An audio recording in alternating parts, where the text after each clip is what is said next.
Everybody, good morning Devos, good morning Ashes to Rubies. What is happening? Oh my goodness, buddy, say hello to everybody.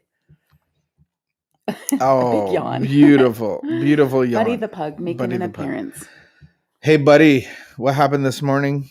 We got up early. Mama got up early. Instead of crushing a leg workout that I wasn't going to do anyway, I was convinced somehow to go for a walk. So we went for a walk and We would call that a stroll. a stroll. Brisk was not on the menu at any level. So me and Buddy are slow walkers, and we just are more out for the enjoyment of the sun and the freedom of the air. Thanks for coming. Yeah, around the block, and we'll call that leg day. Okay. Yeah. High five. Okay. Was that at 7 or 7:30? What time was that? It seemed early. Yeah, you were up and at it really early. What's going on with you? You want to talk about that? It just happened. Like 6:30 in the morning. I was awake. And you looked at Gently. me and you were like, hello. And it felt like less effort than it normally does. So I'm thankful for that. That's really good. Good for you. Usually feel like a lot of effort for me. I'm more of it feels like more effort at the end of the day for me. Like the end of the night, I'm like, I'm so tired. I just want to go to bed. We meet at different ends. Well, good morning. Thanks for joining us. And you want to just get right into the morning devotional. Let's do this. And so we do. Remember when we used to be funny? We used to be funny. Yeah. No, I don't. But we do a morning devotional together. And so we've picked many books over the years. And since COVID, we thought, let's do it on camera and connect with our people. So maybe you're a new people, and so we just welcome you to the channel, and thanks for joining us. So hopefully that this meditation can go through your day with you, and you can just meditate on it and let God speak to you. And we were talking about this morning that I had a picture yesterday that I believe that fear, we talk about this being driven by fear in our recovery, in our lives. And so part of recovery, prior to recovery, but I think fear for me pulls up in a limo every day, and I have like it offers me a ride every day. So I don't want to be driven by fear. I want to be led and guided by the Spirit of God. What was my point? I forgot. Good picture. Yeah. Okay. So it is May the 13th, Thursday, not Friday the 13th, but Thursday the 13th. And this is titled The Easier, Softer Way. And isn't that a good title? The pug is snoring. The pug is a bit snoring. Yeah, I don't know how the microphone's picking that up, but sorry. The easier, softer way. I typically, what's that saying? As the crow flies.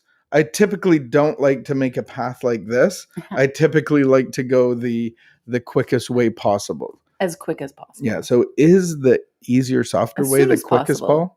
Maybe. All right. If we skip this vital step, we may not overcome drinking. What vital step? I believe that we are talking about step 5. So this is What's step 5. This is step 4 is looking at the inventory of my heart, identifying how self-will has not been a great initiator of my life, just looking at my life run on self-will. And then step 5 is bringing that to another person and to God. And so this is where I communicate confession, all of the junk on the store shelves of my life. Yeah. Would it be like the concept of confession? Yeah, more like that concept. I certainly didn't leap at the opportunity to face who I was, especially when the pains of my drinking days hung over me like a dark cloud. But I soon heard at the meetings about the fellow member who just didn't want to take step 5 and kept coming back to meetings, trembling from the horrors of reliving his past. The easier, softer way is to take these steps to freedom from our fatal disease and to put our faith into the fellowship of our higher power. And to put our faith in the fellowship and our higher power. I was so reminded of this just the other day. I have a couple things to say. Okay. Thoughts is that I need the fellowship and I need God. I need to be With others. guided by God, but I need the encouragement of the fellowship. So the other day I was struggling, helping lead somebody through the steps, and I was just struggling with it. And so I just said, like, I feel unequipped. And so I went to my sponsor and I said, could you help me? Can you jump in and come into the ring with me? And he's like, no, that's not my problem. That's your problem. And I just felt like at that point before that, the limo had pulled up and I got in and I didn't even know I was in the limo because I was insecure. I was fearful. And I didn't even know it. I just said, like, I'm ill-equipped. And so he points this all out. You're being driven by fear. Like, you have conscious contact with God. Now get back in the ring, you little sucker. and so the easier, softer way is actually going to people and saying, like, I feel insecure right now. I feel like I'm being driven by fear.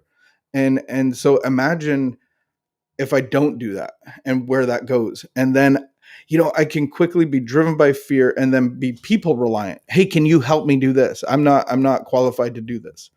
And it's like, he just pointed me back to God. And he's like, there's the mouth guard, splash you with water, get back in the ring. I was like, oh my goodness. So the fellowship and God is super important. And it's the easier, softer way. I've worked with guys where we get to step 5 and it was overwhelming to them. But the reality is step 5 or step 4 is going to show you that your life run on self-will will not be successful. And so coming to that point, I've had people go, like, it's not worth doing. Like, I'm just I don't need this.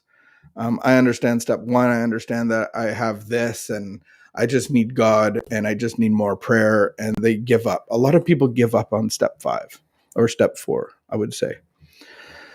But running a rehab center for 8 years and having it as a 9-month rehab center and putting in all these implement practices, spiritual principles, practices, and leading people into recovery, I get it all the time. Like, could we do this in 3 months?